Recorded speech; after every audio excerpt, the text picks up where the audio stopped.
Good morning, students. Open your English treasure book.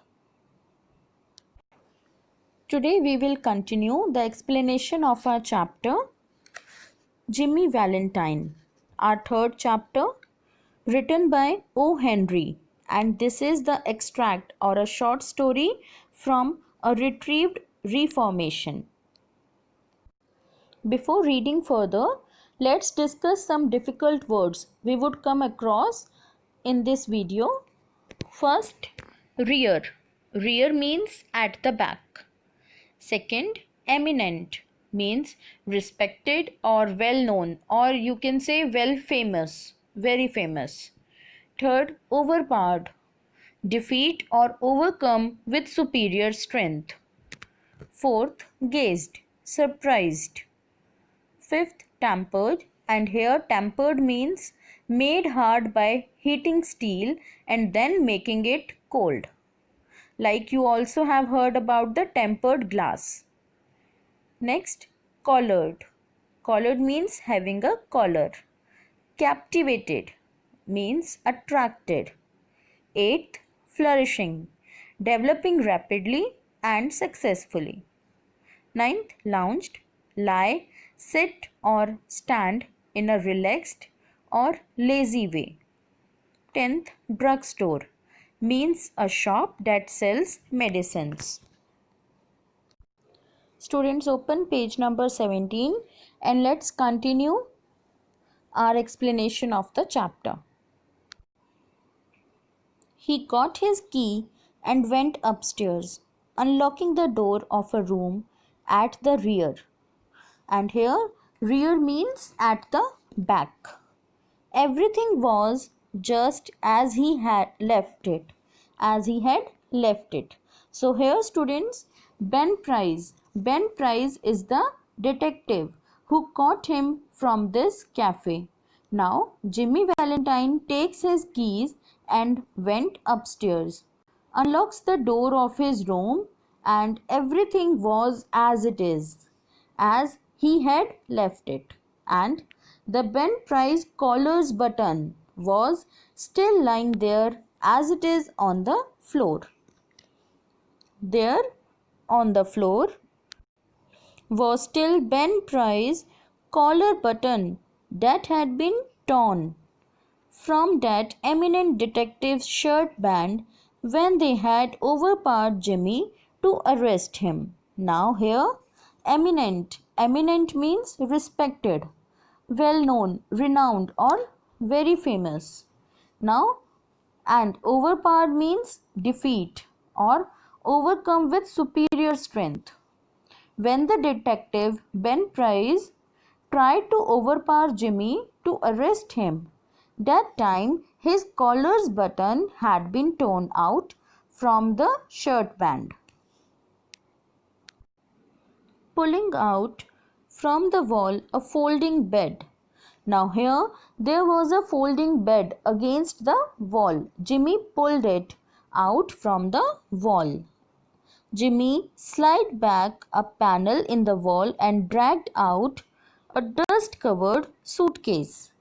Now Jimmy pulled it out from the wall and there was a panel in the wall behind that bed. He slides it and drag out a suitcase which was covered with heavy dust.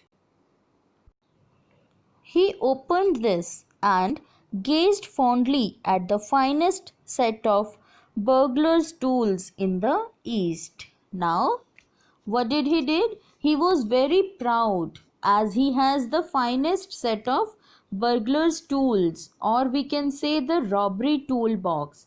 And here the word gazed. Gazed means by surprised. It was a complete set made of specially tempered steel, and here tempered means made hard by heating steel and then making it cold. It was a complete set made of specially tempered steel, the latest design in drills, punches, brace and bits, jimmies, clamps and augers, with 2 or 3 novelties invented by Jimmy himself, in which he took pride. Now here he had a complete set of tempered steel with latest designs, all of drills, punches, brace, bits, jimmies, clamps and augers, and two or three tools that were invented by Jimmy himself, and he was so proud of him for that. In half an hour, Jimmy went downstairs and through the cafe. He was now dressed in tasteful and well fitting clothes and carried his dusted and cleaned suitcase in his hand.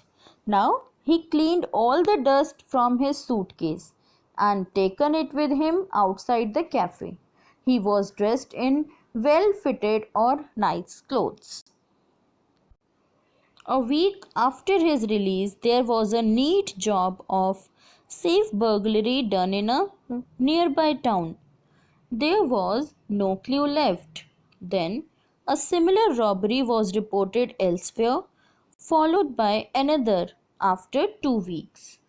Now, again, after his release, there were robberies reported in the nearby town, and there was not any clue or evidence left.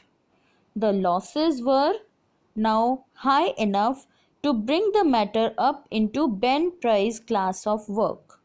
By comparing notes, a remarkable similarity in the methods of the burglaries was noticed. Students, here burglaries is meant by the robberies. Again, Ben Price was the in charge of these robberies. Ben Price compared all the robberies, and what did he find out? He found out that he did not find out any clue from them. What did he find then? He found some similarities in all the robberies, that in every robbery some method or procedure is being followed. Ben Price investigated the scenes of the robberies and was heard to remark, Jim Valentine has resumed business. After all, after all his inspection, he thought, he here means Ben Price. Ben Price thought that Jimmy Valentine has resumed his business.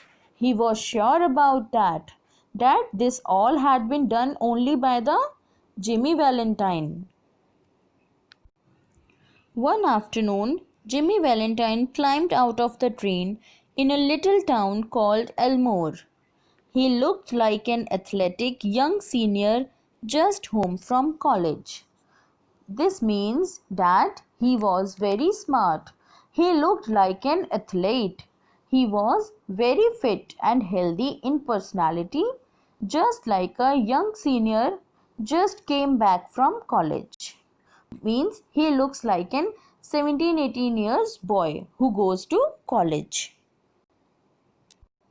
A young lady crossed the street past him at the corner and entered a door over which was the sign, the Elmore Bank. As soon as he saw her, as soon as he was standing on the street, a young lady crossed the street, passed him at the corner, and entered the door, which was having a sign of the Elmore Bank. Jimmy Valentine looked into her eyes, forgot what he was, and became another man. She lowered her eyes and colored slightly. Now, as soon as Jimmy Valentine saw her, Jimmy saw the girl. He immediately lost himself and became another man.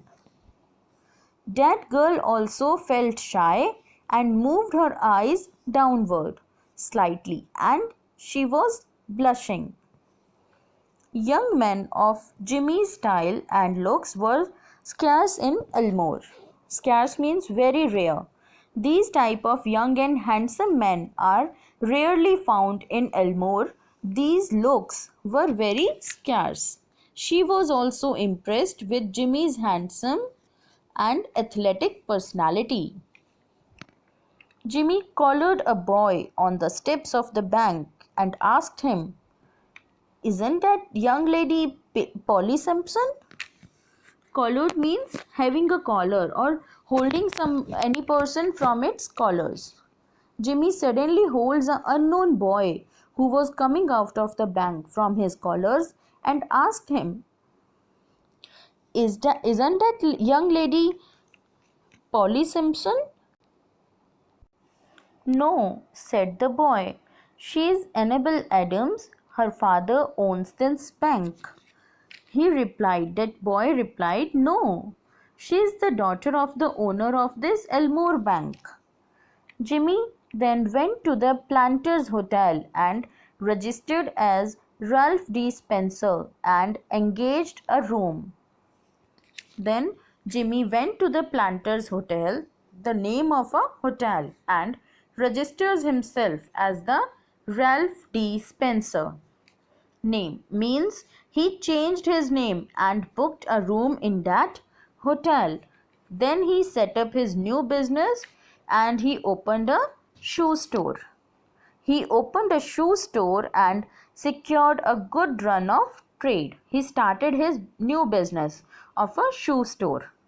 Socially, he was a success and made many friends. He met Miss Annabel Adams and became more and more captivated by her charms.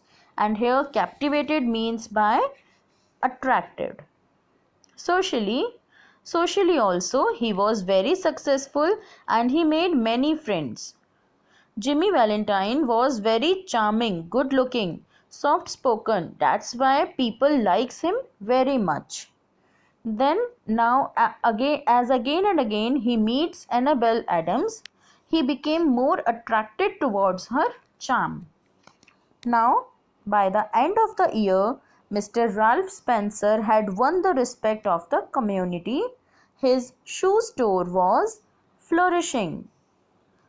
Flourishing means developing rapidly and successfully.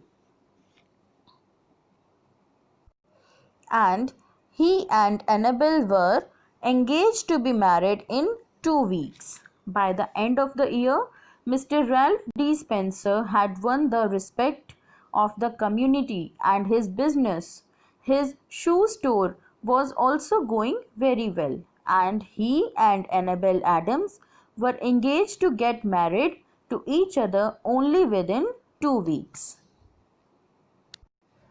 One day, Jimmy sat down in his room and wrote a letter which he mailed to the safe address of one of his old friends. Once, Jimmy was sitting in his room and wrote a letter to his friend and mailed that letter to his friend's safe address. Now, he writes that, "Dear old pal, my dear friend pal, I want you to be at Sullivan's place in Little Rock next Wednesday night at 9 o'clock.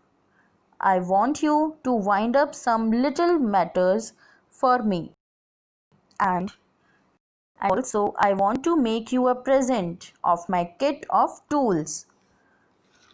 He accepts in this letter and tells his friend that, "I want to give you my tools box at Sullivan's place in Little Rock on next Wednesday night at 9 o'clock. Then I know you will be glad to get them. You could not duplicate the lot for $1,000. Say, Billy, I have quit the old business a year ago. I have got a nice store. I'm making an honest living and I'm going to marry the finest girl on the earth 2 weeks from now. I tell you, Billy, she is an angel. She believes in me and I would not do another crooked thing for the whole world. Your old friend Jimmy." Jimmy Valentine told his friend Billy everything about himself and Annabel. that they are getting married after 2 weeks. He had quit his old business a year ago. Now he is a successful businessman. Now, on the Monday night after Jimmy wrote this letter, Ben Price entered Elmore. He lounged about town in his quiet way until he found out what he wanted to know. From the drugstore across the street from Spencer's shoe store, he got a good look at Ralph D. Spencer. Now, Jimmy wrote this letter on Monday night, and after that, Ben Price enters Elmore because he was the in charge of those robberies which occurred frequently a year ago when Jimmy came out of the prison. Ben Price was continuing his investigation from a year, and finally he is in Elmore. But they did not notice anything until they questioned that drugstore. Drugstore is who sells medicines, which was across the street from the Spencer shoe store. Ben Price heard only good words about Ralph D. Spencer. Going to marry the banker's daughter? Are you Jimmy? Said Ben to himself softly. Well, I don't know. Now the Ben Price, the detective, asked himself that is he Jimmy only? He is getting married to a banker's daughter? I could recognize him today also, even after a year, when he has changed his even when he has changed his name also. But still, he was not 100% sure or confident about it. The next morning, Jimmy was to leave town to meet his friend. That would be the first time he had left town since he came to Elmore. It had been more than a year now since those last professional jobs, and he thought he could safely venture out. Now, in the very next morning, Jimmy had to go to meet his friend in the town. This was his first time he would go out of the town since he came to Elmore. Now, it had been more than a year he had performed those previous jobs, so he thought he could safely come out of his previous life and no one will recognize or catch him now.